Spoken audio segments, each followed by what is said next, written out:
The boardroom became completely silent as my younger brother, David, pushed a stack of documents across the polished conference table. A proud smile spread across his face while he watched me open them. "Take your time, Alex," he said confidently. "I want you to enjoy seeing how completely I've beaten you. My name is Alexander Chen. I was 35 years old, and I was sitting in the company I had built from nothing while my own brother believed he had successfully stolen it. I calmly looked through the papers.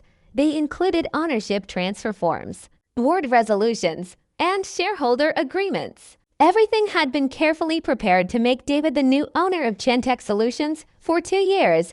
David said proudly, "I've been planning this. Every late night you thought I was helping the company. I was actually preparing to take it away from you." I placed the papers on the table and looked at him, even as an adult. David still had the same smug expression he wore as a child whenever he thought he had outsmarted everyone. Some people never changed. "So?" he asked. Nothing to say. I adjusted my tie. "I only have one question." He smiled. "What is it?" "Did you check the patents?" His smile disappeared for just a second. "What about them?" "You believe they belong to the company." "They do," he answered confidently. "Now they belong to me." I smiled slightly. "Are you absolutely sure?" For the first time, I saw uncertainty in his eyes, but he quickly laughed. "Nice try." I checked everything. Every contract, every asset, every piece of technology. I own all of it. Around the table, the other board members looked uncomfortable. Most of them had been carefully chosen by David over the past 2 years. Their loyalty belonged to him because he had rewarded them for supporting his plan. I slowly stood. "You know, David, I always wondered if you would eventually try something like this." He folded his arms. "Oh, really? Ever since we were kids, you hated seeing me build something successful without you." He laughed. "Build something? You got lucky with one idea in college. I'm the one who turned it into a real business." His words didn't surprise me. Chentech had started 12 years earlier in my college dorm room. I created the original security algorithm myself 3 years later.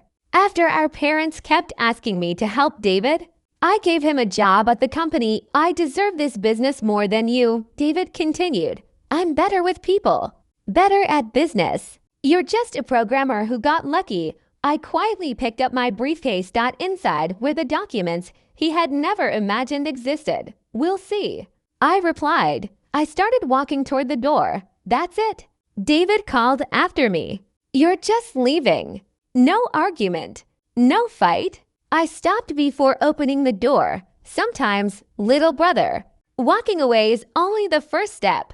The next morning, I didn't go to Chentech. Instead, I drove to the office of my lawyer, Susan Martinez. She had worked with me since the company was founded and was one of the very few people who knew the truth.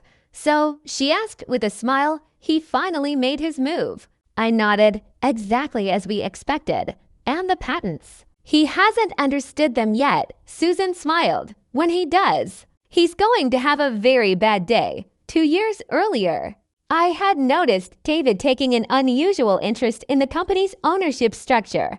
That was the moment I realized something was wrong. Instead of confronting him, I quietly began preparing. While David planned to steal the company, I planned something much bigger. Susan handed me another folder. "Quantum Core Technologies is officially registered." I opened the documents. Every important patent had already been legally transferred to my new company. Nothing had been done secretly or illegally.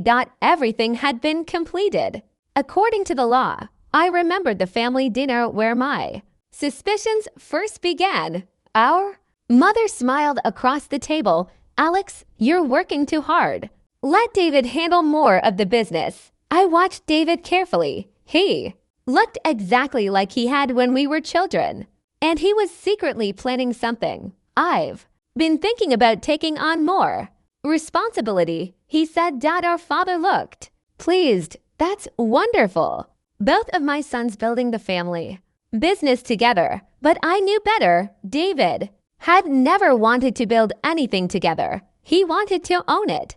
Alone, that very night I called Susan. I asked her to quietly move my most valuable patents into my personal ownership. Then I called my old university professor. Dr. Patel, I need your help, I told him. Over the following months, we developed something completely new, a quantum encryption system that would make our existing technology look outdated. While David spent his time winning over board members and preparing his takeover, I spent mine building the future. He believed he was playing chess. He never realized I was building an entirely new game. Every day acted normally. I attended meetings. I discussed projects. I even had lunch with David while pretending not to notice his betrayal. Some days it hurt deeply. I remembered teaching him programming when he was still in high school. I remembered helping him finish difficult assignments. The little brother I loved had slowly disappeared. In his place stood a man who believed stealing was easier than creating. So I stayed patient. I secured every patent. Built every backup plan, created an entirely new company, and I waited. Back in Susan's office, she looked at her watch. He should be discovering everything right about.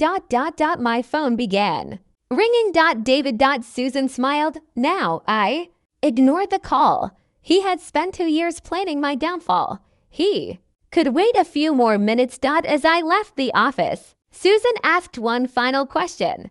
So what's next? I smiled. Now we show him what real strategy looks like.